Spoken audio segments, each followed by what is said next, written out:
to it. Local authorities passed along to the FAA, and right now to your microphone. All right, just tell me where you need me at. With the Clay County Sheriff's Office. You always put me on that downward slant, as if I'm not short enough. He doesn't show. They think I'm tall. I need that. I need that Kardashian look.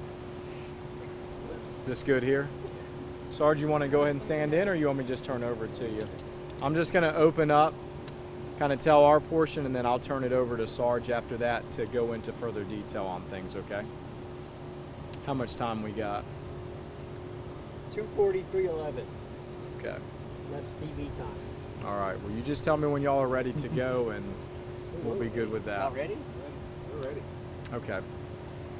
All right, I'm Public Information Officer Chris Padgett with the Clay County Sheriff's Office, and the reason that we're here today is in reference to 2 plane crashes that occurred in the Green Cove Springs area, relatively near to the Clay County Fairgrounds. Shortly after 11 a.m. today, our dispatch center received a telephone call from a subject who advised that he had got a telephone call from a pilot. The pilot advised him that after leaving Haller Park Airport that he had collided with another plane. One of those planes winded up going down abruptly, and the pilot who called in was able to somewhat land his plane safely to an extent. At that point in time, the Clay County Sheriff's Office began responding. We reached out to the St. Johns County Sheriff's Office, the Jacksonville Sheriff's Office, and many other agencies like Florida Wildlife Commission and Florida Highway Patrol who came in and began assisting. At that point, we began canvassing the area and blanketing the surroundings due to the fact that we did not have exact locations of where either one of these planes had went down at. At that time, we also did not know the conditions of either of the pilots. While working that portion, we were able to locate the first plane. That plane is approximately 1 mile southeast of the Clay County Fairgrounds, and the other plane was later located approximately 3 miles southwest of the Clay County Fairgrounds. At this point in time, I'm going to turn it over to Sergeant Dylan Bryan, as Florida Highway Patrol will be the lead investigators on this, and they will be working closely with the FAA and the NTSB. So Sergeant Dylan Bryan. Thank you. Just to kind of fill in the gaps from the information that's already provided, we received that same call, and in order to assist this particular investigation, we have been called in to be the lead agency for this, and we have confirmed that both aircraft are down, as Deputy Padgett's already stated. With that being said, we'll go ahead and identify the pilots that are involved in this case.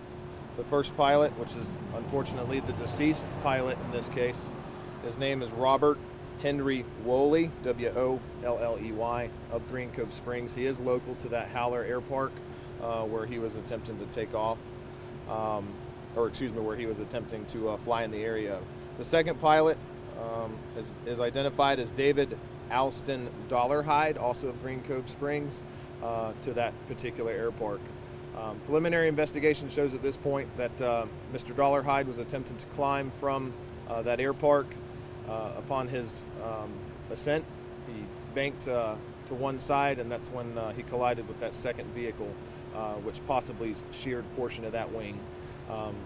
Just as Deputy Padgett said, that second aircraft did go down abruptly, and that's why it took a little bit of time for us to locate that second vehicle, or second aircraft. With that being said, we're going to remain on scene, as we've been on scene since the call, to assist. We do have investigators. FAA is already on scene. Spoke to that investigator just a few moments ago, and then NTSB is also en route from Orlando. But at this time, if anybody has any additional questions, we'll try to handle those accordingly, and we'll provide further information and an update as well. Do you know if these pilots had to file any flight plans before taking off? All that information will be provided at a later time once we confirm that with the federal authorities. From what I understand, this is a private airfield, if you will, and they do this quite often, fly quite often. Reports these two pilots knew each other and liked to fly in formation. Were they attempting to fly in formation? That's unknown at this point. I have heard that same information, Scott, but with that being said, that's something that we'll have to confirm with later authorities and possible witnesses to this case. Is the red plane the one with the fatal? That is correct, yes. So the two aircraft have been described, one as a yellow aircraft, the second as a red aircraft. The red aircraft is the one that's described with the fatal occupant, and then the yellow was able to bring the plane somewhat down safely. That pilot, Mr. Dollarhide, has been transported to Orange Park Medical Center where he's got non-life-threatening injuries and is surrounded by his family. Have you been able to speak to Mr. Dollarhide at all, and has he provided you any information? We have. I personally have not. However, our investigators have, and upon initial response, one of our troopers was with fire rescue when they were located, and were able to get a very brief interview, if you will, some information that kind of led us to that second aircraft as well. Any indication of the type of aircraft, crop plane at all, possibly? I'm sorry? In terms of, any idea in terms of the type of aircraft? Not at this time, but we'll have that information here in a very near future. And since this was a private area, do you know if air traffic control was monitoring either one of them? Again, I personally am unaware of that, but that's something I can certainly confirm for you in a later update. Does this appear to be characterized as a landing or a crash of both planes? As of right now, we are looking at this as a mid-air collision between two aircraft in the close proximity of an airfield. With that being said, at that point, I guess we would lean on our federal authorities, our friends with the federal agencies, as far as their proper classification with this incident. So were they both taking off from the general air from the same area? No, sir. They one aircraft, the red aircraft, was flying in the close proximity of this airfield, and the yellow aircraft was attempting to take off. And during his climb out is when he banked or steered to the direction. That's when the two aircraft collided and possibly sheared a wing. Any communication issues, concerns that you guys have right now in terms of that communication? I imagine obviously on takeoff you're in communication with someone in terms of, hey, your path is clear.